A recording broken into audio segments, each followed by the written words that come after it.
Hi, my name is Natalie and welcome to my channel, and in today's video I wanted to talk about some exciting developments that have recently been happening at my small holding. So my husband loves all the different kinds of animals we have at our small holding. So currently we have 19 sheep, we have 14 chickens, which are pure breed chickens, predominantly sort of Sussex breeds, and then we've also got 3 ducks that were gifted to us from a nursery school where they watch them hatch.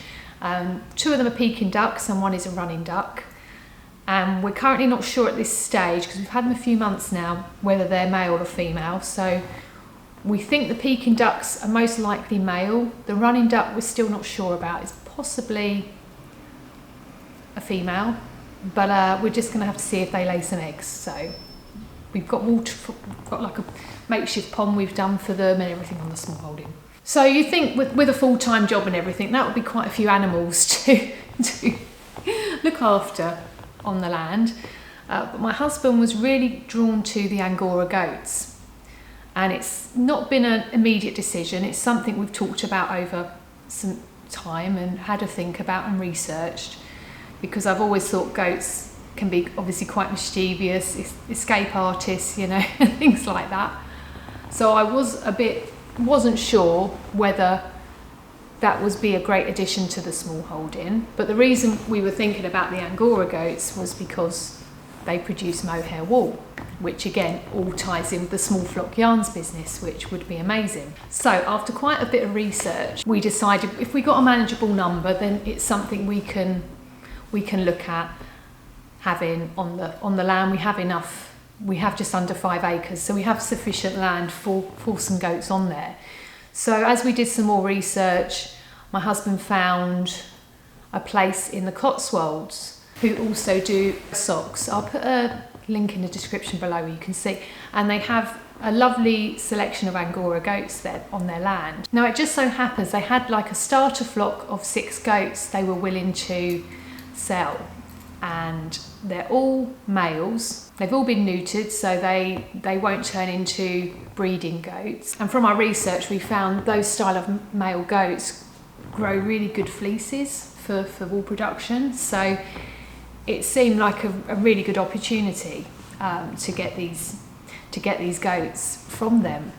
So at the end of August, around the bank holiday, we had a little trip to the Cotswolds. So we took our dog Daisy with us, and we decided to make a weekend of it. So we decided we would go and view the goats, and then we would stay somewhere close to where the farm was. So we settled on a little beautiful town called Burford, where we stayed at the Lamb Inn, which is a beautiful hotel, and it's a beautiful road, beautiful little town, absolutely gorgeous, beautiful shops on the actual main street, on the high street. Love it. It's just so pretty, so pretty. I don't think both my husband and I had never been to the Cotswolds before, so I don't think we quite realised just how stunning and beautiful the place would be. So here are some photos here of where we stayed in the Cotswolds.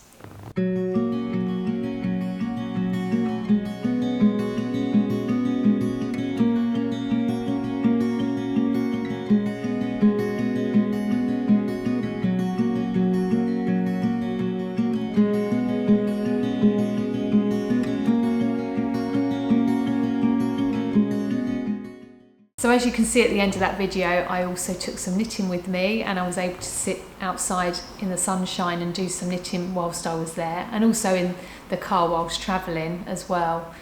And on that particular project, I'm working on a sweater that's using our small flock yarns range. So I'm using the Wallace Diamond flock wool in that video footage you saw there, and that's the one with Bert the alpaca in it, which is really lovely to knit with. And I look forward to showing you a future video where I've designed and fully knitted that. So I'm looking forward to showing you another video of the finished project for that one.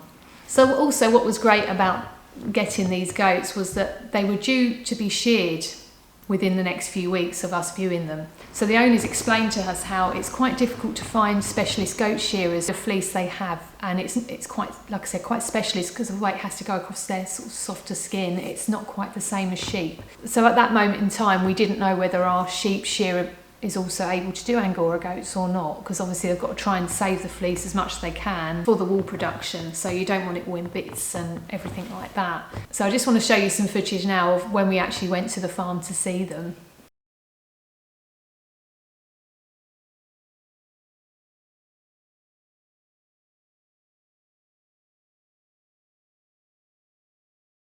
So as you can see, they're quite small. So in August they were 17 months old. So they have some growing to still do, which hopefully at our land they will have lots of grass and will come on in size and get a bit bigger. So it was really kind of the owners of the farm to offer to have them sheared whilst they were having their goats sheared at the same time. And it was just another extra thing we didn't have to think about, because they were getting quite long in their fleeces, and it would be good to have them already done and ready to, you know, come straight to the land. And it's every 6 months they have their fleeces sheared. So sheep are once a year, or our sheep are once a year, but they're every 6 months. So they do require a bit more shearing, and they also need shelter, the goats.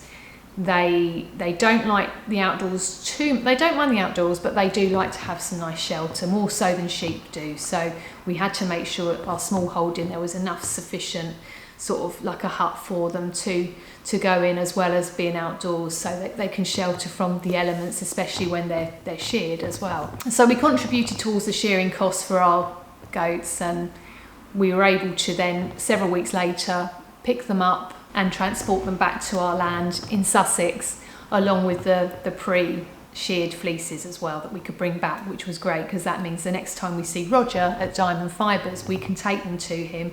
And also at this stage, we don't know whether they're going to be viable for going into our wool production. Roger did explain that he can do Angora goats with his machinery, but it does depend on the staple length, so hopefully it is long enough. They should be long enough, but he will need to have a look and see, and then we'll see if they get bigger, if that gets slightly longer for the production. So again, it's all a bit of a trial and error, experimentation, not knowing at this stage whether they can go into our wool production. The farm that we bought the goats from are predominantly for the wool production, so that's what they do with their goats, and it goes into their Socks brand, where the fleeces they tend to use for theirs. So I've put a link in the description below so you can check out the lovely Angora socks that I mentioned earlier as well. And here's a little photo here just of a couple of pairs me and my husband got that we really wanted to try, because we knew it was from this farm with these lovely sweet goats. So once we settled them onto the land, we initially put them in a pen for the first week, just to make sure they got their bearings, but they had sufficient grass, they had their little hut, and they had lots of hay, so they were able to settle in nicely, as you can see in this footage here.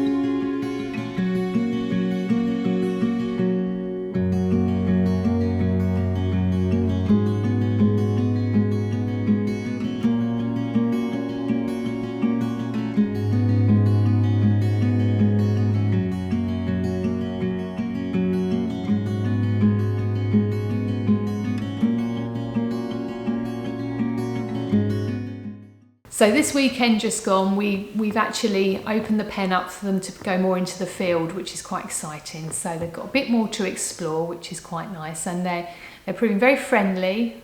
They seem very tame. There's one with a little tag, which is number 51. I've yet to definitely decide on the names of them, because we've only had them a week. And he is super friendly. He always comes up for strokes first, and they're all realising that because we can also feed them their goat sort of biscuits, we can feed them to them by hand, which is really lovely. So they're realising like they associate us with foods, a bit like the sheep do. So when they see us, they think, oh, we get some nice biscuits, and they all come up to us and they eat out of our hands, which is really lovely. And they are very sweet. And some of them are so tiny still, and they're so cute. They are so small. They're like lamb size. They are tiny, like when the lambs are a few weeks old. And it's very sweet. So at the moment, it's just going to be a waiting game just to see whether we can get the fleeces produced into Mohair wool, which would be great to introduce into the Small Flock Yarns brand. That'd be amazing for you all to try as well if you like mohair. It's just another fun thing to incorporate with the wool, and it will be undyed natural colours as well. So you've seen what the goats' colours are, so it'll be that colour. And we're just going to see how they settle in. The sheep seem really nonplussed by them. They're not really fussed. As you probably saw in the video footage, the goats do like looking at the ducks that are sort of opposite them. But again, the ducks and the chickens sort of do their own thing. The ducks have sort of looked at them, but they're quite curious. But again, everything's very calm. The goats seem to be sorting out, I think, their pecking order a little bit. There's been tiny little bit of headbutting, not massively, but they sort of, when they're eating, I think they sort themselves out there. So my husband's made sure it's really well fenced off, because goats are notorious for munching through things. So we needed to triple check that was really secure. Goats are very new territory for him, so it is a case of just trying it and see for us on our small holding and see how they get on. 6 goats should be fairly manageable, and like I said, at the moment they seem really good, quite tame.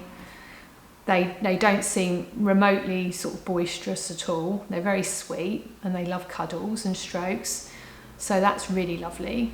And yeah, so we'll just I'll keep you updated as more happens and progresses, and I'll let you know whether their fleeces we currently have can be spun into hand knitting wool. Hopefully in the next few months I'll be able to find that information out. I'm just waiting a call at the moment from Roger just to confirm when the next batch of my Poynings flock wool is ready for collection. So at that point we will take the fleeces with us to him to check whether it's something he can look at potentially spinning. And again, at this stage I don't know if it'll be spun by itself as pure mohair, or whether he'll need to combine it with his vintage machinery, if it will need to be combined with some kind of wool-based product, so it's like a mohair combo. And again, as a knitwear designer, it's really exciting to see the process and what can potentially be created with that, which is really exciting. So first of all, thank you to everybody that's been following me on my Small Flock Yarns journey on this channel and has subscribed to my channel. Very much appreciated, and I hope you're enjoying the progress with what's happening on our small holding and the wool production that we're doing. And if you've just come across this channel and you're interested in seeing more on the progress on our small holding and what happens with our little 6 Angora goats, then please feel free to click on the button below and subscribe to this channel. And once again, thank you for watching.